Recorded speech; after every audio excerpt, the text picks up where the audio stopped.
they say God said it is good. ദൈവം തന്നെ പറഞ്ഞു അത് നല്ലത് എന്ന്. And that happens again and again. So the creation is being made by God's word, and it is a good creation. ദൈവത്തിന്റെ വാക്കുകളാൽ സൃഷ്ടിക്കപ്പെട്ട അനുഭവങ്ങൾ അതെല്ലാം നല്ലത് തന്നെയായിരുന്നു. And then again and again you will see a separation takes place. അതിനുശേഷം ആവർത്തിച്ച് വേർപെടുത്തൽ നടന്നതിനെ കുറിച്ച് നാം കാണുന്നു. Here God separated light from darkness. ഇവിടെ ദൈവം ഇരുട്ടിൽ നിന്നും വെളിച്ചത്തെ വേർതിരിക്കുന്നു. Later God used the sky to separate waters above from waters below. ആകാശത്തെ വിധാനത്തെ മുകളിലേക്കും വെള്ളത്തെ മുകളിലേക്കും ആകാശത്തിന് മുകളിലേക്കും താഴേക്കുമെന്ന് വേർതിരിച്ചു. Later he used the land to separate the water below into seas. അതിനുശേഷമായിട്ട് കരയെയും കടലിനെയും തമ്മിൽ വേർതിരിക്കുന്നു. And then he created plants and then animals by their separate kinds. അതിനുശേഷം വിവിധ തരത്തിലുള്ളതായ ജീവികളെ സസ്യങ്ങളെ സൃഷ്ടിച്ചു. He did not simply throw everything together in one big jumble. ഒരു വലിയ കൂട്ടമായിട്ടെല്ലാം കൂടെ ആയിരിക്കുന്നതിന് ദൈവം ആഗ്രഹിച്ചില്ല. So that is part of God's decency and orderliness. He separated everything into each its own place. ദൈവത്തിന്റെ കൃത്യ നിർവഹണത്തിൽ ദൈവം എല്ലാം ഭംഗിയായും കൃത്യമായും ചെയ്യുന്നു എന്നതിന്റെ തെളിവാണ് എല്ലാം അവൻ ഓർഡറായിട്ട് കൃത്യമായി അവൻ. And you are created in God's image and you like things to be orderly. അവൻ നിങ്ങളെ സൃഷ്ടിച്ചു, നിങ്ങൾക്കും എല്ലാം തന്നു. അതും ദൈവത്തിന്റെ കൃത്യനിർവഹണമാണ്. Mothers, I mean, you have kids, and if your kid is throwing all their clothes on the floor, you have children, and if your children are not keeping their things orderly, they are throwing their toys all together or their clothing all together. നിങ്ങൾ മാതാക്കളെ നിങ്ങൾ ഓർത്ത് നോക്കുക, നിങ്ങളുടെ കുഞ്ഞുങ്ങൾ നിങ്ങൾ അവരുടെ കൈ കിട്ടുന്ന കളിപ്പാട്ടങ്ങളും മറ്റു സാധനങ്ങളും എല്ലാം നിലത്ത് എഴുതി കളയാതിരിക്കട്ടെ. You have kids? What's your kid know? How many kids you have? Okay, how big are they? How old? Okay. Who has kids who are 7, 8, some 9, like that? Okay.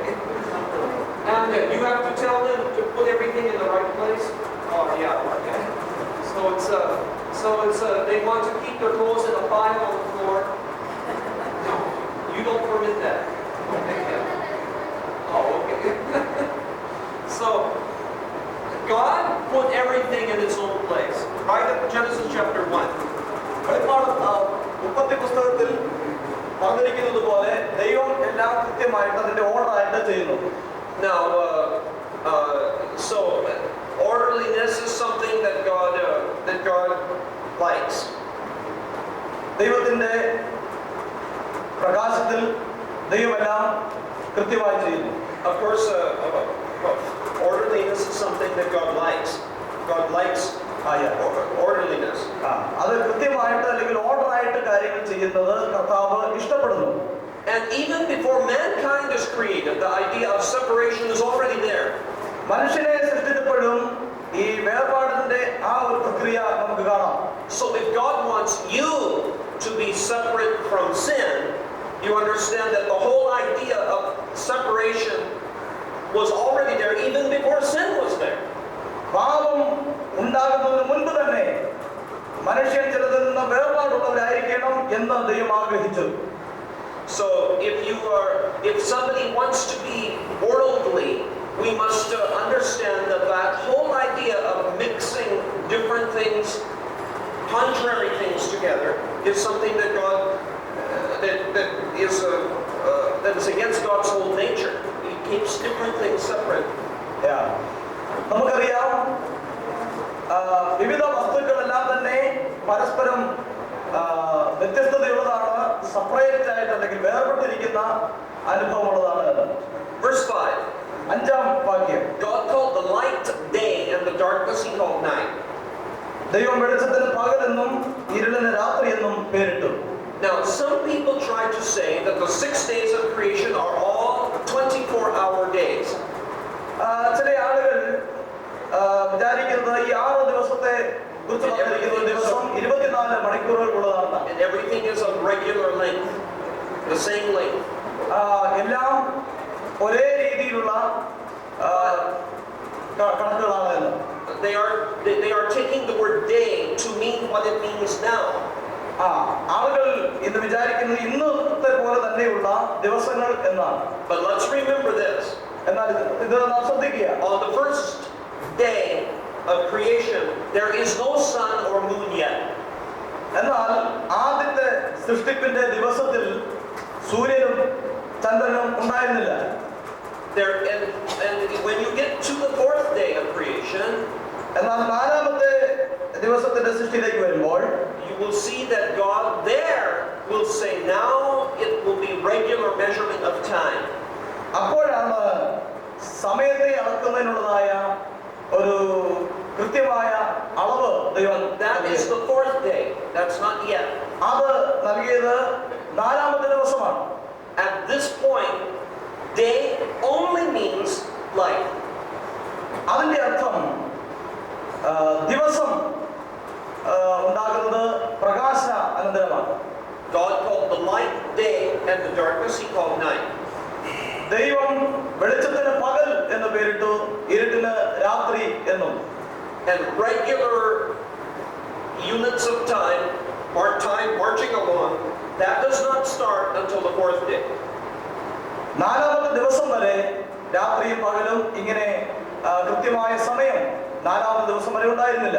So the first 3 days we have no idea how long they are. അതുകൊണ്ട് ആദ്യത്തെ 3 ദിവസങ്ങളെ സംബന്ധിച്ച് പഠിക്കുമ്പോൾ അത് എത്രമാത്രം സമയം ഉണ്ടായിരുന്നതിന്റെ സമയപരിധി നമുക്കറിയാൻ കഴിയുന്നില്ല. We just know that light day means light and not darkness means night. That's all. നമ്മൾ മനസ്സിലാക്കുന്നത് പകല് എന്ന് പറഞ്ഞ വെളിച്ചത്തിന് വെളിച്ചം പകലാണ്, അതുപോലെ തന്നെ രാത്രി ഇരുട്ട് ആ കാലം. Then it says there was evening, there was morning, the first day. അങ്ങനെ വെളിച്ചവും രാവിലെയും വൈകുന്നേരവും എന്നുള്ള സമയം. Nowadays we say morning and evening. നമുക്ക് ഈ കാലഘട്ടത്തിൽ ഇപ്പോൾ നമുക്കറിയാം രാവിലെ എന്നും വൈകുന്നേരം എന്ന് പറയുമ്പോൾ. And here it says evening and morning. എന്നാൽ ഇവിടെ അതിനെക്കുറിച്ച് നാം കാണുന്നില്ല. Why is that? എന്തുകൊണ്ടാണ് അങ്ങനെ? Because now we measure one day from midnight to midnight. നാം ഒരു ദിവസത്തെ അർദ്ധരാത്രി മുതൽ അർദ്ധരാത്രി വരെയുള്ള, That is how we measure now. അർദ്ധരാത്രി മുതൽ അർദ്ധരാത്രി വരെ അങ്ങനെയാണ് നാം അളക്കുന്നത്. But at this time, the Jewish people, in the Moses' writing, and the Jewish people, they measured from sunset to sunset. എന്നാൽ മോശയുടെ കാലഘട്ടങ്ങളിലും തുടർന്ന് യഹൂദന്മാർ കണക്കുകൂട്ടിയിരുന്നത് സൂര്യാസ്തമനം മുതൽ സൂര്യാസ്തമനം വരെയുള്ള സമയമാണ്. So, according to the Jewish people, Friday began yesterday at sunset. അപ്പോൾ ഈ യഹൂദന്മാരുടെ കണക്കനുസരിച്ച് അവരുടെ വെള്ളിയാഴ്ച ആരംഭിക്കുന്നത് വെള്ളിയാഴ്ച സൂര്യാസ്തമനത്തോട് കൂടി. Friday will end at sunset today. എന്നാൽ വെള്ളിയാഴ്ച അവസാനിക്കുന്നത് ഇന്ന് സൂര്യൻ അസ്തമിക്കുന്ന ദിവസമാണ്. And Saturday begins at sunset today. അങ്ങനെ ശനിയാഴ്ച ആരംഭിക്കുന്നത് ഇന്ന് സൂര്യൻ അസ്തമിക്കുന്നതോടുകൂടെയാണ്. And they will begin their Sabbath celebration this evening. അങ്ങനെ അവരുടെ ശബത്ത് ആഘോഷം ആരംഭിക്കുന്നത് ഇന്ന് സൂര്യാസ്തമനത്തിന് ശേഷമാണ്. Because they measure time from sunset to sunset. കാരണം അവർ ദിവസത്തെ അളന്നിരുന്നത് സൂര്യാസ്തമനം മുതൽ സൂര്യാസ്തമനം വരെ. That's why it says the evening and the morning. അങ്ങനെയാണ്, അതുകൊണ്ടാണ് രാവിലെ എന്നും പ്രഭാതമെന്നും പറയുന്നത്. Okay, verse 6. 6ാം വാക്യം. God said, let there be an expanse between the waters to separate water from water, and he made this and he called it sky. ദൈവം വെള്ളങ്ങളുടെ മധ്യേ ഒരു വിധാനം ഉണ്ടാകട്ടെ, അത് വെള്ളത്തിനും വെള്ളത്തിനും തമ്മിൽ വേർപിരിവായിരിക്കട്ടെ എന്ന് കൽപ്പിച്ചു. Again, God's word. വീണ്ടും ദൈവത്തിന്റെ വചനം. And God spoke and it came to be. ദൈവം പറഞ്ഞു, അതങ്ങനെ സംഭവിച്ചു. And then God gave it a name. എന്നിട്ട് ദൈവം അവയ്ക്ക് പേരിടുന്നു. As he had given names to light and darkness. അവൻ വെളിച്ചത്തിനും ഇരുളിനും എല്ലാം പേരിട്ടു. And this business of giving names, when God told Adam, you give names to everything, God was exercising some of his own dominion and giving അവനോട് പറഞ്ഞത് നീ ഇവയ്ക്കൊക്കെയും പേരിടണം എന്നായിരുന്നു. ദൈവത്തിന്റെ അധികാരം അവൻ മനുഷ്യനിലേക്ക് കൈമാറുന്നതായി നാം കാണുന്നു. He has created man in his image. ദൈവം അവന്റെ സാദൃശ്യത്തിൽ മനുഷ്യനെ സൃഷ്ടിച്ചു. And God is creative. He makes things. അവൻ സൃഷ്ടിപ്പിൽ അവൻ തന്റെ സൃഷ്ടിയുടെ ബന്ധത്തിൽ അവൻ കാര്യങ്ങളെ സൃഷ്ടിച്ചു. He names things. അവൻ പേരിട്ടു. He takes care of things. അതിനെ അവൻ സംരക്ഷിച്ചു. And now he says to Adam, അതിനുശേഷം ഇപ്പോൾ ആദാമിനോട് പറയുന്നു, now I made you. ഞാൻ നിന്നെ ഉണ്ടാക്കി. Now you take care of this garden. നീ ഈ തോട്ടത്തെ സംരക്ഷിക്കണം. And you name the creatures. ഈ ജീവികൾക്കൊക്കെയും നീ പേരിടണം. So, when you delegate to your church people to do this and that, and you give them part of your own authority, that's following God's example. അതുകൊണ്ട് പാസ്റ്റർമാരായിരിക്കും നിങ്ങളും ചെയ്യേണ്ടത്, നിങ്ങൾക്ക് അധികാരമുണ്ട്, കർത്താവ് കാണിച്ച ഇതേ മാതൃക തന്നെ നിങ്ങളുടെ സഭയിലും അനുവർത്തിക്കുവാനായി സാധിക്കും. Okay. Now, then God said, let the water under the sky be gathered into one place and dry land appear. അതിനുശേഷം ദൈവം പറഞ്ഞ വിധാനം ഉണ്ടാക്കിയിട്ട് ദൈവം വിധാനത്തിന് കീഴിലുള്ള വെള്ളവും വിധാനത്തിന് മീതുള്ള വെള്ളവും തമ്മിൽ വേർതിരിച്ചു. ദൈവം ആകാശം എന്ന് പേരിട്ടു. And some people feel that a lot of volcanic activity went on here for volcanoes to come up and the dry land to appear above the surface of the water. ഈ അതായത് അഗ്നിപർവ്വതങ്ങൾ ഉണ്ടാകുന്നതിനെ കുറിച്ച് ആ പ്രതിഭാസത്തെ കുറിച്ച് നമുക്ക് ചിന്താർഹമായൊരു സംഗതി നൽകുന്നു ഇവിടെ. Okay. Now, verse 11. 11ാം വാക്യം. The plants are in three kinds here. 3 തരത്തിലുള്ളതായ സസ്യജാലങ്ങളെ കാണുന്നു. Seed-bearing plants and vegetation, the plants bearing seed according to the kinds, and I'm sorry, 2 kinds of plants. My mistake. 2 kinds. 2 തരത്തിലുള്ളതായ സസ്യങ്ങൾ. Okay, and it is very simple how they are classified. അത് എങ്ങനെയാണെന്ന് തരംതിരിക്കുന്നതിന് വളരെ ലളിതമാണ്. One is with seeds internal and the other is with seeds external. അതായത് പുറത്ത് ഫലം പുറപ്പെടുവിക്കുന്നതും ഉള്ളിൽ plants that carry seeds and other plants that have the seeds inside. ചില പ്ലാന്റ്സിന്റെ അല്ലെങ്കിൽ സസ്യങ്ങളുടെ ഉള്ളിൽ ആണ് അതിന്റെ ഫലം കാണാനായിട്ട് സാധിക്കും, ചിലത് അതിന്റെ പുറമെയാണ്. Isn't it wonderful? Isn't it interesting how God made the creation? ദൈവം അവന്റെ സൃഷ്ടി എത്ര ഭംഗിയായി നിർവഹിച്ചിരിക്കുന്നു എന്നുള്ളത് വളരെ രസകരമായ സംഗതിയാണ്. The wisest man in the Bible that we have, Solomon, വേദപുസ്തകത്തിൽ നാം കാണുന്ന he was a student of nature. ഏറ്റവും ജ്ഞാനിയായിരിക്കുന്ന മനുഷ്യനെ കുറിച്ച് നാം കാണുന്നു. He studied nature for its own sake, for its interest. അവൻ പ്രകൃതിയെ കുറിച്ച് പഠിക്കുന്നതിൽ വളരെ താല്പര്യമുള്ളവനായിരുന്നു. And as we see in the book of Proverbs, he also took spiritual lessons from nature. പ്രകൃതിയെ സംബന്ധിച്ച് സദൃശവാക്യങ്ങളുടെ പുസ്തകത്തിൽ ധാരാളം പാഠങ്ങൾ നമുക്ക് നൽകുന്നുണ്ട്. And so here we have God making 2 different plants which are roughly categorized into 2 groups. അങ്ങനെ നമുക്ക് ഇവിടെ ദൈവം സൃഷ്ടിച്ചതായ സസ്യജാലങ്ങളെ പൊതുവെ 2ആയിട്ട് തരംതിരിക്കുവാനായി സാധിക്കുന്നു. The verse 14. 14ാം വാക്യം. Let there be lights in the sky. പകലും തമ്മിൽ വേർതിരിക്കുവാൻ ആകാശത്തിൽ വെളിച്ചങ്ങൾ ഉണ്ടാകട്ടെ. And notice it says in verse 16, God made 2 great lights, the lesser light to govern the day, the greater light to govern the day, the lesser light to govern the night. 16ാം വാക്യത്തിലേക്ക് വരുമ്പോൾ പകൽ വാഴേണ്ടതിന് വലിപ്പമേറിയ വെളിച്ചവും രാത്രി വാഴേണ്ടതിന് വലിപ്പം കുറഞ്ഞ വെളിച്ചവും, ഇങ്ങനെ 2 വലിയ വെളിച്ചങ്ങളെ ദൈവം ഉണ്ടാക്കി. Notice he does not even name them sun and moon.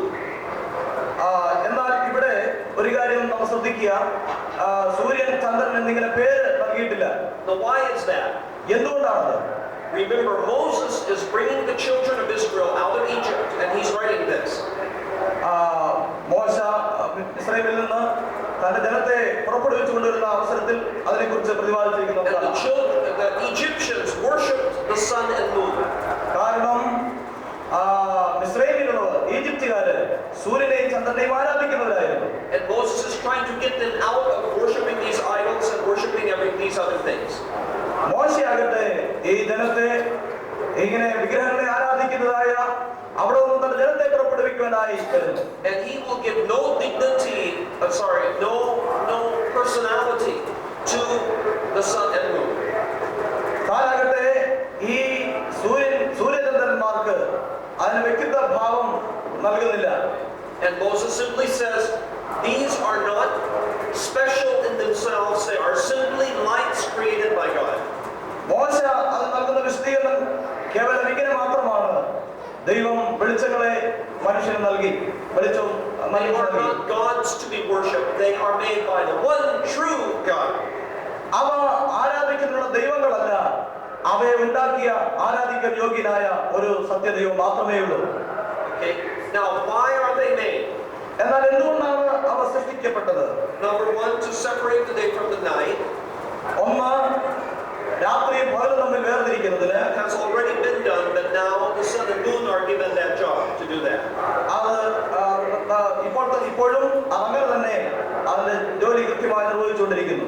And secondly, രണ്ടാമത്, to serve as signs to mark seasons and days and years. സീസണുകൾ അല്ലെങ്കിൽ കാലങ്ങളും അതുപോലെ തന്നെ ദിവസവും രാത്രിയും ഇവയൊക്കെയും ഉണ്ടാകുന്നതിന് വേണ്ടി. So now they are to make the calendar. അങ്ങനെ ഇപ്പോൾ നാം അതിന്റെ പശ്ചാത്തലത്തിൽ കലണ്ടറുകൾ ഉണ്ടാക്കിയിരിക്കുന്നു. But notice this is the first time that the word days is used in a different sense than it was in the first day of creation. അങ്ങനെ ഇവിടെ ആദ്യ ദിവസത്തെ സൃഷ്ടിപ്പെടുന്ന വ്യത്യസ്തമായി ദിവസങ്ങളെ കുറിച്ച് പ്രതിപാദിച്ചിരിക്കുന്നത് കാണുന്നു. Now days is used to contrast with seasons and years.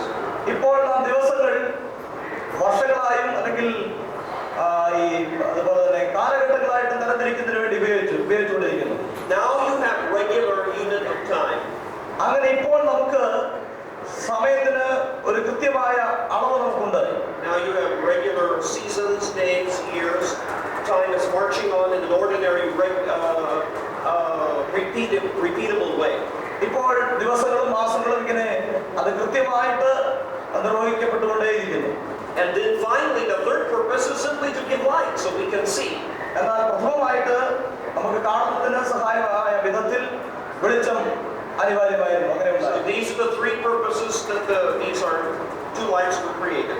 അങ്ങനെ ഇതാണ് പ്രധാനമായ മൂന്ന് ഉദ്ദേശങ്ങൾ പ്രകാശമുണ്ടായതിന്റെ.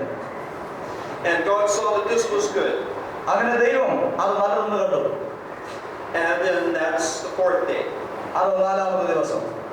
Notice that just like the plants were created by their kinds, in the same way the birds and animals are created by their kinds. അങ്ങനെ ഈ സൃഷ്ടിക്കപ്പെട്ടതായിരിക്കുന്ന സസ്യങ്ങളിൽ നിന്നും ജീവജാലങ്ങളിൽ നിന്നും അതാതിന്റെ പരമ്പരകൾ പിന്നീട് ഉണ്ടാകാനിടയായി. And it says this again and again, by their kinds, according to their kinds. അത് അതാതിന്റെ സ്വഭാവ ഗുണത്തിൽ തന്നെ പിന്നീട് ജനിക്കപ്പെടുവാനുണ്ട് ഇടയായി. Now this is very important when you are talking with your college students about evolution. എന്നാൽ നിങ്ങൾ പരിണാമ സിദ്ധാന്തത്തിനെതിരായി നിങ്ങളുടെ കോളേജ് വിദ്യാർത്ഥികളോടും മറ്റുള്ളവരോടും നിങ്ങൾ പറയേണ്ടത്, things do not reproduce another kind, they only reproduce their own kind. Praise the Lord. ഒരിക്കലും വസ്തുക്കൾ അതിന്റെ വീണ്ടും ജന്മം നൽകുന്നത് ഒരിക്കലും വ്യത്യസ്തമായ ഒരു രീതിയിലല്ല, അതാത് തരത്തിൽ അതാതിന്റെ തന്നെ സ്വഭാവങ്ങളോട് കൂടിയാണ്. When I was in high school in a junior high school in Missouri, ഞാൻ മിസൂറിയില് ജൂനിയർ ഹൈസ്കൂളിൽ പഠിക്കുന്ന അവസരത്തിൽ in the science classroom they had a skeleton hanging there.